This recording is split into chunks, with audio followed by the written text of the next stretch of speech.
నెలలో ఒక 20 రోజులు చేసామంటే నాకు 30 రోజులు చేయాలని ఉండదు. ఓకే. అది కూడా ఉంది మళ్ళీ. I don't want to I would prefer not to do 30 days. I would like only 20 days to do. ఎందుకంటే but you will crave for the 20 days. But 20 days is the ideal అనమాట. That's right. If you are ideally, because 20 days is ideal. Why? Because that gives you room for another 10 days to rejuvenate. అంటే మళ్ళీ మీరు చేసే పాత్రలను సరిగ్గా చూసుకోవడానికి అసలు ఏం చేస్తున్నావు, బాడీకి ఇనఫ్ రెస్ట్ దొరుకుతుందా, because you should be tired. మీరు యాక్టింగ్ అనేది చాలా డిమాండింగ్ అండి. గట్టిగా మీకు కనపడదు కానీ యాక్టింగ్ చేసే వాళ్ళకి చాలా డిమాండింగ్ అది.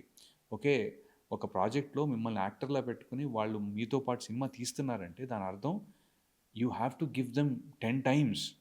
మీకు ఎక్స్ అమౌంట్ ఇస్తున్నారు అనుకోండి, ఆ స్క్రీన్ 10 వంతులు కనిపించేటట్టు మీరు చేస్తే తప్ప మీరు 2 రోజులు కనిపించరు బేసిక్గా.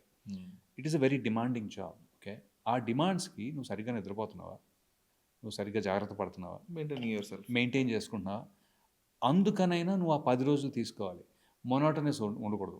ప్రే మోతలాగా ఇచ్చిన డైలాగా చెప్పేసి అది నేను కాదు, నా వల్ల కాదు. మీరు 30 రోజులు కంటిన్యూస్ ఇచ్చారనుకోండి, ఏదో ఒక టైంలో నేను గ్యాప్ తీసేసుకుంటా. అంటే 30 తర్వాత, ఈ నెల 30 అయితే నేను that's why I schedule my dates very హ్యాపీగా వెళ్ళి చేసుకుని ఆ టైప్లో పెట్టుకుంటా.